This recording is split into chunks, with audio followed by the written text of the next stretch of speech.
दुनिया के तकरीबन तमाम आर्कियोलॉजिस्ट एक बात पर मुत्तफिक हैं। फास्टिंग बुद्धा जो इस वक्त लाहौर म्यूज़ियम में मौजूद है, दुनिया का फाइनेस्ट एंड रेयरेस्ट आर्टिफैक्ट है। ये 1894 के अंदर सिक्री से डिस्कवर हुआ। सिक्री जो मर्दान के पास है और गंधारन एरा का एक पार्ट है और ये गंधारा के अंदर माना जाता है। उसी साल ये लाहौर म्यूज़ियम में ट्रांसफ़र हो गया और इसको डिस्प्ले पे रख दिया गया। इसको देखा जाए तो अक्ल दंग रह जाती है कि उस वक्त के बुत तराशों ने ये कैसे तराशा होगा विदाउट किसी टेक्नोलॉजी से। ये शिस्ट स्टोन के ऊपर बना हुआ है और इसकी हाइट जो है 33 इंच है, लेकिन ये 33 इंच मुझे लगता है 33,000 आर्टिफैक्ट्स का जो फाइनेस्ट वर्क है इसमें मौजूद है। आप कभी इसको गौर से देखें तो आप इसकी डिटेलिंग देखकर आपका जो सोचने समझने की सलाहियत है वो पजल हो जाती है। एक एक नस, एक एक पसली, गले की हड्डियां जो बहुत रेयर होती हैं बनाने के लिए, आंखों का हाल, मुंह पे जो एक कमज़ोरी से लागत से आ जाती है चीज़, वो खूबसूरत जूड़ा बना हुआ बालों का जो अक्सर हम अपने मलंगों को देखते हैं। जो मदुल्लाल का मेला चरागाह होता है लाहौर में, उसमें आपको ये स्टाइल नज़र आता है। इसको कहते हैं फास्टिंग बुद्धा, लेकिन बुद्धिस्ट जो इसके राहिब हैं वो ये कहते हैं फास्टिंग बुद्धा कहना जायज़ नहीं। इसको फास्टिंग सिद्धार्था के नाम से वो जानते हैं, क्योंकि ये फास्टिंग बुद्धा का जो दर्जा है वो उस वक्त तक गौतमा को मिला नहीं था। उस वक्त तक ये अपनी एक तजस्सुस में थे, जो उस वक्त का एक असूल था कि कहीं दूर दराज जंगलों में बैठ जाना और अपना इनलाइनमेंट के लिए कोशिश करना। ये वक्त वो था जब बुद्धा ने फाका किया और इस फाके के बाद इनलाइनमेंट मिली। उसने जान लिया कि दुनिया क्या है, दुनिया उसके इर्द गिर्द है, उसका क्या वजूद है और कैसे हमें ये दुनिया को देखना चाहिए। इसके बाद वो बुद्धा बना। तो इसीलिए जो राहिब हैं बहुत सारे बुद्धिज़्म के, वो इसको फास्टिंग बुद्धा कहने से कुतराते हैं। वो कहते हैं ये फास्टिंग सिद्धार्था है। गौतमा सिद्धार्था उनका नाम था। इतनी खूबसूरती से ये बनाया गया है कि आप अगर इसके सामने खड़े हो जाएं तो आपको हिलने का दिल नहीं करता। आप कभी इसकी खूबसूरती देखें तो आप स्टार्ट करें इसकी आंखों से।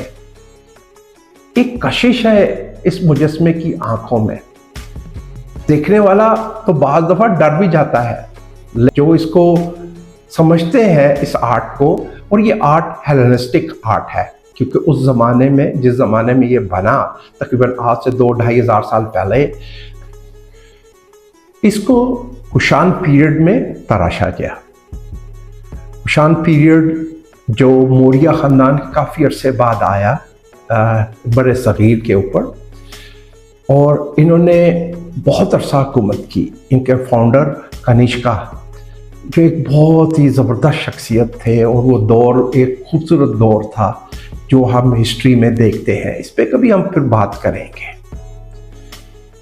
इस मुजस्मे को तराशते वक्त मेरा पूरा यकीन है कि उस दौर के जो आला ओहदे के अफसरान हैं, उन्होंने इसमें अपनी जो है इंटरेस्ट ज़रूर शो किया होगा और खूब नवाजा होगा उस बुत तराश को जिसने ये बनाया। कुषाण पीरियड में तक यहाँ हेलेनिस्टिक आर्ट के माहिर मौजूद थे। जो ग्रीक थे उनके जो आगे शागिर्द निकले, उन्होंने इसी आर्ट को कायम रखा और हेलेनिस्टिक आर्ट है। लेकिन कभी आप इसको डिटेलिंग में देखें तो आपको हेलेनिस्टिक आर्ट के अंदर इसकी ड्रेसअप जो है वो लोकल हुई है। तो ये सब ब्यूटीफुल सिनर्जी है, सब ब्यूटीफुल मिक्स है लोकल आर्ट का और हेलेनिस्टिक जो हमारे पास आर्ट है ग्रीक, उसका ये खूबसूरत मिक्स है। ये इस वक्त लाहौर म्यूजियम में मौजूद है और दुनिया जहां से लोग आते हैं इसके पास और इसको देखते हैं। 1984 के अंदर इसको जापान की दरखास्त के ऊपर जापान भेजा गया, वो बुद्धिस्ट कंट्री है, और वहाँ पर जो इसको शोहरत मिली वो एक इंतहा है। इसकी अहमियत उसके बाद हमें भी ज़्यादा महसूस हुई। आप लाहौर म्यूज़ियम चाहें, इसके सामने खड़े हों, एक पूरा माहौल है उस पे इसको रखा गया। लाहौर म्यूज़ियम के लोगों ने पूरा माहौल बनाया हुआ है। वो कहलाता है गंधारा गैलरी।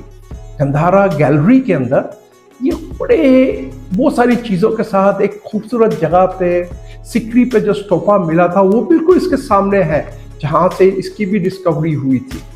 और बड़ा खूबसूरत स्टोपा का हेड है जिसके अंदर पूरी गौतमा की स्टोरी है, गौतमा से बुद्धा बनने की पूरा चक्रा गोली जो है ना उसकी स्टोरी है। आप ज़रूर विजिट कीजिए इसको और इस पे कमेंट ज़रूर कीजिएगा कि हमें पता चले कि आप जो है इसके साथ आपकी जो है उनसियत हुई या आपका क्या इसके बारे में ख्यालात रहे। अपना ख्याल रखिएगा, दूसरों का ख्याल रखें। अल्लाह हाफिज़।